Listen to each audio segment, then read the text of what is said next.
will not say this is a kind of a workshop or coaching. It's a kind of sharing.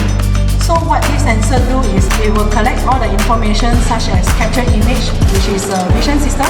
It will decide whether this part is a good part or the bad part. IoT platform, normally we will think about cyber security because IoT platform normally practice is deployed in the